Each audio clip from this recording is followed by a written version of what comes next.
BJP నేత GBL Narasimha Rao మీడియాతో మాట్లాడుతున్నారు. ప్రస్తుతం లైవ్ ద్వారా చూద్దాం. మీరు చేసిన నాతో ఛాలెంజ్ చేయవలసిన అవసరం లేదు. అధికారులు మాట్లాడుకోవడానికి ఇదేమన్నా వ్యాపారమా? ఇది ప్రజలకు సంక్షేమానికి చేసిన పనులని ప్రజలకు చెప్పకుండా చేయటం ఏంటి? ఇక్కడ అధికారులు అక్కడ అధికారులు మాట్లాడుకుంటే సరిపోయిందా? కాగితాలు ఉన్నాయి, కాగితాలు వచ్చాయి, పంపించామని ప్రజల నుంచి కంప్లైంట్స్ వచ్చాయి. ప్రతినిధుల మనసుల్లో అనేక అనుమానాలు ఉన్నాయి. మీరు ఖర్చు పెట్టకపోయినా కూడా ఈ సంవత్సరం 350 కోట్లు ఏవైతే రాష్ట్రానికి రావాల్సింది రాలేదో దానిలో మేమే చొరవ తీసుకొని రాష్ట్రానికి ఇవ్వాలి అని కేంద్ర ప్రభుత్వంతో మేము మాట్లాడటం జరిగింది.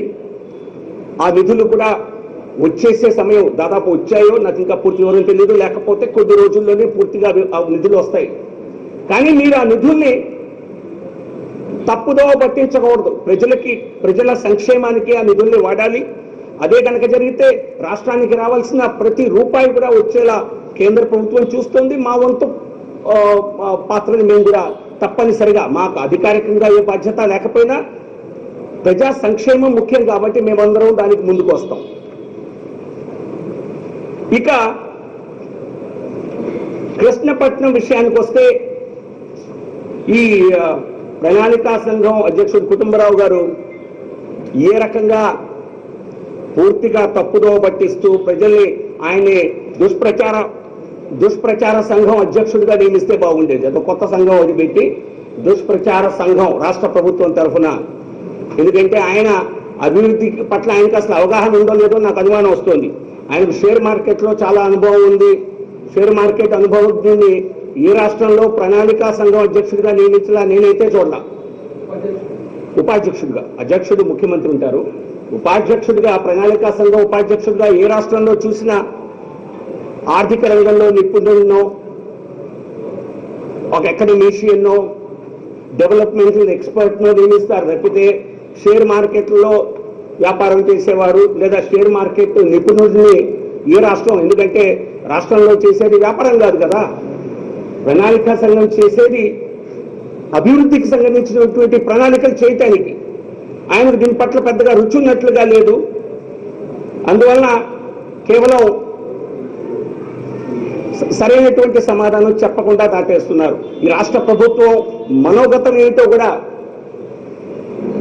ఈ రకంగా నియామకం చేయటానికి అన్నది ఒక తప్పనిసరిగా అనేక మంది మీడియా మిత్రులు కూడా నాతో షేర్ చేసుకున్న సందర్భాలు ఉన్నాయి. ఏంటంటే షేర్ మార్కెట్లో చేసేవాయన ఏంటి ప్రణాళిక సంఘం ఉపాధ్యక్షుడిగా పెట్టారు, మీరు ఆయనతో చర్చలు ఏమిటి అని. ఇక కృష్ణపట్నం విషయానికి వస్తే, నేను ముందే చెప్పాను, కృష్ణపట్నం అన్నది అక్కడ ఆ మొదటి 8 సిటీస్కి ఎక్కువ నిధులు ఇచ్చారు, వీటికి తక్కువ ఇచ్చారు. కనీస పరిజ్ఞానం ఉన్న వాళ్ళకి అందరికీ నేను చెప్పింది ఇంతకు ముందే అర్థమయ్యేది. ఫేజ్ 1లో ఢిల్లీ ముంబై ఇండస్ట్రియల్ కారిడార్ అన్నది 2011లో కేంద్ర ప్రభుత్వం కేబినెట్ ద్వారా నిర్ణయం తీసుకుంది. అందులో 8 నగరాలను మాత్రమే 25 సిటీస్ని ఐడెంటిఫై చేసినా వాటిని ఒప్పుకోలేదు. కేవలం 8 సిటీస్ని మాత్రమే ఇండస్ట్రియల్ సిటీస్గా డెవలప్ చేయడానికి కేంద్ర ప్రభుత్వం ఆమోదించింది. 8 నగరాల్లో ఒకటి ధోలేరా. అది తప్ప గుజరాత్లో మరొక నగరం లేదు. ఇటువంటి షేర్ మార్కెట్ వ్యాపారులు అబద్ధాలు చెప్పచ్చు తప్పితే రాష్ట్ర ప్రణాళికా సంఘం ఉపాధ్యక్షుడు అనే మనిషి కేవలం రాజకీయాలు కాదు, వ్యాపార లావాదేవీలు కాదు, మీరు నిజాల పైన మాట్లాడాలి, ఆధారాల సహితంగా మాట్లాడాలి. మొన్నే చెప్పాను, 24 గంటల్లో మీరు చెప్పింది అబద్ధమని మేము ప్రజల ముందుకు పెడతామని. కృష్ణపట్నం అన్నది 2016లో మా ప్రభుత్వం వచ్చాక బెంగళూరు చెన్నై కారిడార్లో ఇండస్ట్రియల్ సిటీగా డెవలప్ చేయటం జరుగుతోంది. అది ఆ క్రెడిట్ అంటూ ఉంటే అది మా ప్రభుత్వానికి రావాలి. ధోలేరా అన్నది 2011 నుంచే స్థాపించబడింది. దానికి అనుమతులు అప్పుడే వచ్చాయి. కృష్ణపట్నానికి నిధులు ఇవ్వలేదు, వీరికి ఇవ్వలేదు అంటే ఇంకా పని పూర్తిగా కాలేదు. పూర్తిగా భూసేకరణ మీరు చేసి అప్పుడు ట్రాన్స్ఫర్ చేస్తే, ఆ ట్రస్ట్కి ట్రాన్స్ఫర్ చేస్తే, ఎస్పీబీకి ట్రాన్స్ఫర్ చేస్తే అప్పుడు నిధులు వస్తాయి. కేవలం అబద్ధాలు చెప్తే నిధులు రావు. పని చేయండి, ప్రచారం మానుకోండి, అబద్ధాలు ఆపండి, సో ఇటువంటి తప్పుడు పనులు చేయబాకండి. కృష్ణపట్నానికి మీరు గనక ల్యాండ్ ఎక్విజిషన్ త్వరగా పూర్తి చేస్తే, దాన్ని కనుక ట్రాన్స్ఫర్ ఎస్పీవీకి చేయడానికి ముందుకు వస్తే, ఇవన్నీ మిగతా ఎస్పీవీ ఫార్మేషన్ కానివ్వండి, కేంద్ర ప్రభుత్వ నిధులు రావటం కానివ్వండి, దానికి అసలు సమయం పట్టదు.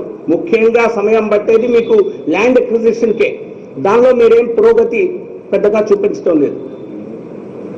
ఇక వైజాగ్ చెన్నై కారిడార్ వచ్చి కేంద్ర ప్రభుత్వం ఇంతకు ముందు వరకు అబద్ధాలు చెప్పారు. మొన్న మేము చెప్పాక కేంద్ర ప్రభుత్వం ఇంకా తీసుకోవట్లేదు అన్నారు. తన పరిధిలోకి, ఇండస్ట్రియల్ కారిడార్ పరిధిలోకి వైజాగ్ చెన్నైని తీసుకోలేదు అని మీరు అన్నారు. దానికి రాష్ట్ర ప్రభుత్వమే స్పందించవలసి ఉంది. మే 4వ తారీఖున కేంద్ర ప్రభుత్వ అధికారులు, రాష్ట్ర ప్రభుత్వ పరిశ్రమల శాఖల అధికారుల మధ్యన ఒక మీటింగ్ జరిగింది.